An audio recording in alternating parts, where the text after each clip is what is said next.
Enzo Recto, kalaban ang katiwalian at kasinungalingan, kakampi sa katotohanan at kabutihan. Justice Reyes Yes. sabi, condemns reports of Yes. widespread destruction and tampering Okay. of evidence. Do we know Okay, so let me be very clear, no? I received a report from Mayor Benji Magalong regarding suspected tampering and maybe even destruction of documents in the Baguio City District Engineering Office. Okay. As soon as I received those reports, we acted immediately. So as of today, I have already issued a formal charge against Rene Zarate, the district engineer of Baguio City, with an order for preventive suspension of 90 days. I will be sending out the order now. Okay. I've also informed Mayor Benji Magalong already of this order. And I have also issued a memo directing all offices in DPWH, from the central office, regional office, at district offices, to preserve and submit to the ICI all the documents related not only to flood control, but all infrastructure projects ng nakaraang 10 taon. At pag sila ay hindi sumunod kung ano yung nangyari kay Rene Zarate, mangyayari sa kanila. At sila ay kakasuhan namin administratively at criminally, at sila ay immediately isususpend, at pag napatunayan yung kanilang ginawa, sila ay immediately madidismiss at kakasuhan namin sila. So confirmed, sir. So uulitin ko, no? Well, whether confirmed or not, kailangan tayong umaksyon ng mabilis. At dahil sa report ni Mayor Benji Magalong, sinuspindi na natin si Rene Zarate ng Baguio City for 90 days, preventive suspension, at nag-formal charge na tayo based on the report ni Mayor Benji Magalong. Siyempre, may proseso yan, pero kapag siya ay napatunayan na ginawa talaga nila yan, uulitin ko, pasensyahan tayo. Sir, sa Baguio lang. Sa Baguio lang ang nakuha nating report. Pero kaya nagpadala na rin tayo ng memo today, follow up to an earlier memo last week, which required, nung nabuo ang ICI, nagpadala na tayo ng memo, ipapadala ko din sa inyo yan, directing everyone in DPWH to cooperate fully with the ICI, nung nabuo ang ICI last week. Finalo up natin ngayon ng mas specific na memo on document preservation and document submission. At kung sila ay hindi sumunod dito, sila ay kakasuhan, sila ay maaalis, at pasensyahan tayo dun sa kanilang magiging kaparusahan dito. Sir, natuloy bang nasira yung document or napigilan naman? Tinitignan natin ngayon, no? At ito ata ay dala ng report ni Mayor Benji sa akin na ayaw daw sumunod ng District Office of Baguio City dito sa mga request ng ICI. So, pinapacheck ko na ngayon, nagpapunta na tayo ng tao doon kay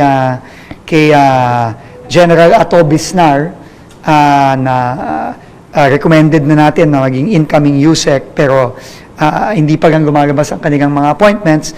Pero umaksyon na tayo at makukuha nyo yung kopya nung formal charge suspension order at yung clear directive for preservation and submission of all documents from top to bottom ng DPWH to cooperate with the ICI. Destroying documents pa, no? Ano na? Destroying documents pa. Hindi pa ho natin alam, hanapin. Destroying or tampering. Titignan pa natin, no?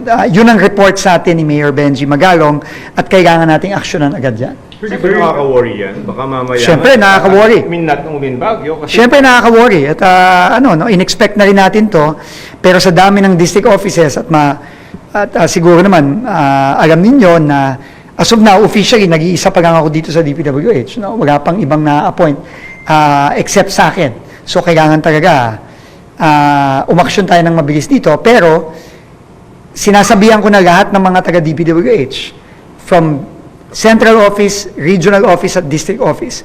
Kung may ginagawa kayong ganito o may plano kayong gawin ito, mahuhuli at mahuhuli din namin kayo at pasensyahan tayo, kakasuhan namin kayong lahat. Second press release ng ICI ay widespread ito. Does it mean na meron silang iba pang information sa ibang district office? Aalamin ko ngayon sa ICI. Pero nakausap ko si Sir Benji kanina, ang sabi niya, ang report lang daw niya kay Justice Andy Reyes ay yung nakikita niya sa Baguio City. So this serves as a warning to everyone in DPWH. Wag kayong magtatamper o lalong-lalo na magsisira ng ebidensya. Kasi mahuhuli at mahuhuli din kayo.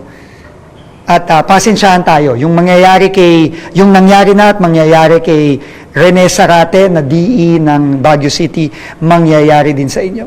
So, kung ako sa inyo, magdalawang isip na kayo kung may pinaplano kayong gagawin na similar dito sa na-report sa atin ni Mayor Benji Magalong sa Baguio What sort City. of documents are this? Iba-iba, no? Hindi pa natin alam. Pero, dun sa memo ko, makikita nyo lahat ng dokumento na kailangan ma-preserve at ma-submit sa ICI. Pero sir, yung Very detailed yung memo no, na ilalabas. At very detailed din yung kaparusahan. Criminal, administrative cases, at hindi lang sila matatanggal sa DPWH, kundi makakasuhan din sila at pwede silang makulong dito. yung pag-submit ng documents sir, sa ICI, upon request yun ng ICI or kailangan submit na nila? Hindi, syempre po upon request. Pero, kahit na hindi pa rin-request, kailangan proteksyonan natin yung ebidensyang ito. No, at lahat ng mga documents na to. Kaya, immediately, naglabas na tayo last week ng full cooperation, memo directing everyone to fully cooperate. Pero ngayong araw na to, naglabas na tayo ng memo, dahil nga sa report din na to, ng specific documents na kailangan i-preserve at i-submit. At kung hindi nila gagawin to, sila yung makakasuhan criminally at administratively at matatanggal sila sa trabaho. Do they have a deadline? Immediate po ito. Kailangan na nilang i-preserve to ngayon. No, at kailangan i-submit na nila to lahat ngayon. Sir, Okay. Last for me and lang. If ever man na nagtagumpay dun sa pag-tamper ng evidence, is there a way for that? Marami namang mga kopya yan. May mga, hindi lang naman ng DE ang may kopya. Meron din tayong mga electronic copies at meron din tayong mga iba pang kopya sa central office. So, hindi tayo nagtataka at hindi tayo nagugulat na merong mga ganito na nagkukumahog para mag-destroy at mag-tamper ng ebidensya. Pero mahuhuli at mahuhuli din sila. Yung pinangalanan niya, Sec, most likely involved din siya dyan sa mga anomalies of flood control. Hindi naman siguro siya magtatago at magsisira kung hindi siya involved, di ba? So DE, what's the name? Rene Zarate.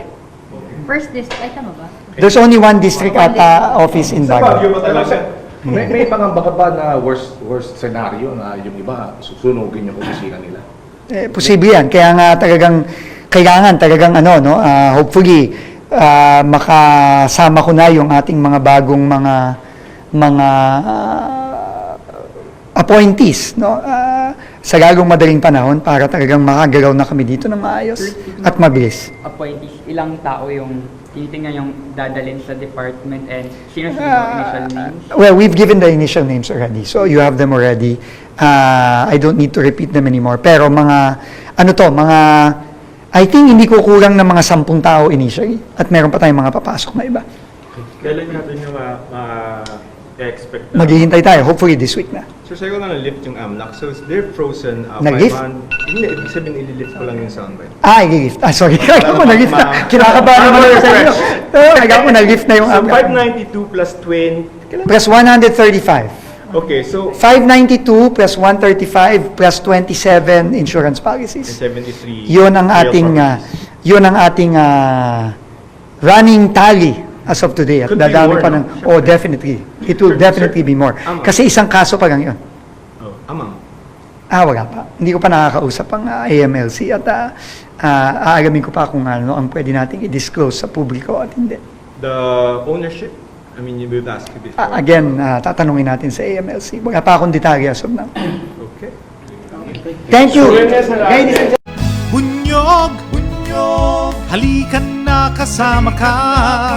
Bunyog, Kapag buklod ay may pag-asa, Luzon, Visayas, Mindanao, isa ang pananaw. Sa bagong Pilipinas ang bunyog isisigaw.